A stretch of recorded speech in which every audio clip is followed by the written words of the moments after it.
In 2013, 14,000 people packed into Delhi's Indira Gandhi Indoor Stadium. They weren't there for a concert. They came to study math. The teacher on stage was Byjus Ravindran. He had aced the CAT exam with a perfect score, and his practical, concept-driven approach to teaching drew massive crowds. He was a genuine educator who understood how to make complex subjects accessible. Over the next decade, that grassroots teaching operation morphed into an empire backed by some of the world's wealthiest investors. At its peak, the company was valued at $22 billion, roughly 1.8 lakh crore rupees. Today, almost all of that wealth has vanished. The path from stadium-sized math classes to a billion-dollar default was paved with specific choices that traded educational integrity for aggressive financial scaling. Ravindran started small in 2006. Working as an engineer in a shipping firm, he began helping friends prepare for their exams on the side. When demand exploded, he rented auditoriums, offering the first class for free and charging for the rest. 9 out of 10 students who took the free class ended up paying. By 2009, he was traveling across 9 cities every week. The physical toll was unsustainable. To scale his reach, he turned to VSAT satellite technology, broadcasting his live lectures to 45 cities simultaneously. But India had 25 crore school-going children. To reach them, Byjus needed to leave the auditorium entirely. They had to meet the students where they were already spending their time, looking down at their smartphones.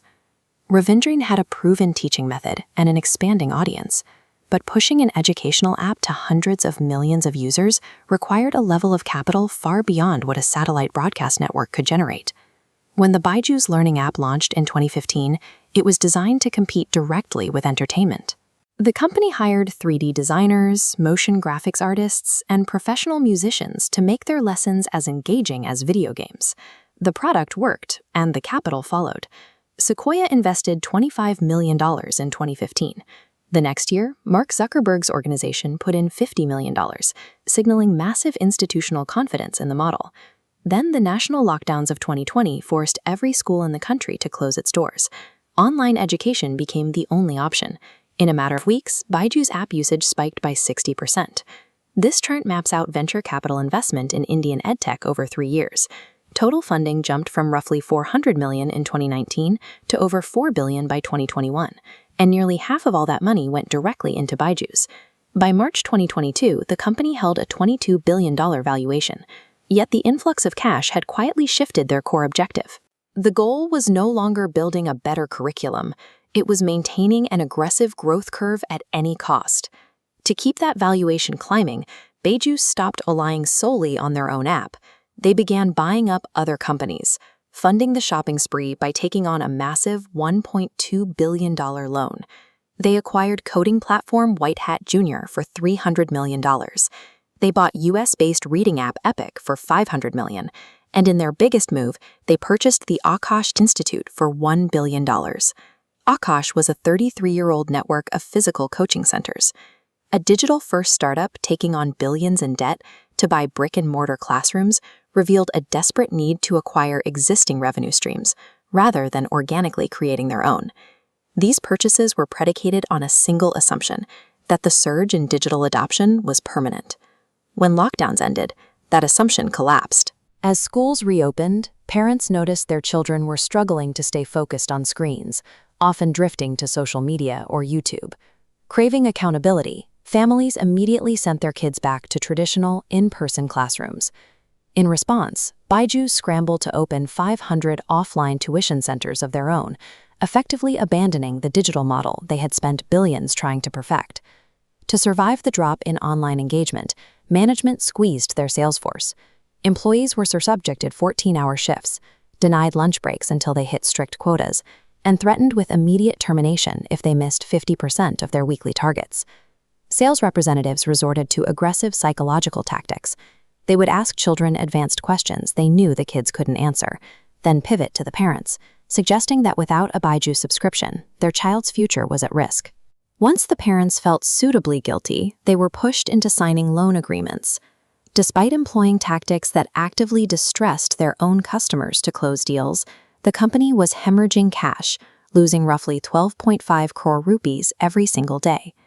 The true scale of the bleeding became public in September 2022, when Byjus finally released its long-delayed earnings report. Against 2,428 crores in revenue, they had piled up 4,564 crores in losses. The financial gap triggered a cascade of legal disasters. U.S. lenders sued them for defaulting on the $1.2 billion loan, demanding control of the company's assets. Shortly after, the Enforcement Directorate issued notices regarding 9,000 crores in alleged foreign exchange violations. The high-profile branding deals that had given them legitimacy fell apart. The BCCI, the governing body for Indian cricket, initiated insolvency proceedings over massive unpaid sponsorship dues. Internally, the structure gave way. Vendor payments stopped, salaries were delayed, and a workforce that had once numbered 58,000 was slashed by more than half, leaving fewer than 25,000 employees. As the company fractured under its depths, a closer examination of their financial filings revealed a glaring discrepancy in how the business actually made its money. Their unit economics show a fatal flaw. An average salesman generated 2.76 lakh monthly, but after deductions, the net margin was negative. Furthermore, only 20% of income came from education. A massive 80% came from selling preloaded tablets. Behind the branding, Byjus functioned as a hardware distributor, relying on teams pushing physical tablets. This 99% wipeout is a terminal audit of their business logic. The core mathematical equation was broken from the very first download.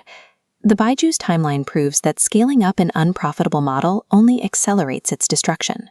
Acquiring new users and buying competitor platforms means nothing if each new transaction pushes the company deeper into debt. Cash flow dictates survival, and while consumer trust can take years to establish, implementing predatory sales quotas to hit monthly targets will shatter that trust almost instantly. Byjus Ravindran built his reputation by teaching students how to understand the logic behind the numbers. Yet the corporate infrastructure he constructed ignored those very principles, leaving behind empty offices and a massive pile of debt. The organization that aimed to digitize Indian classrooms has instead become a mandatory business school case study, a stark warning about the price of unchecked ambition. If you found this breakdown valuable, subscribe to the channel.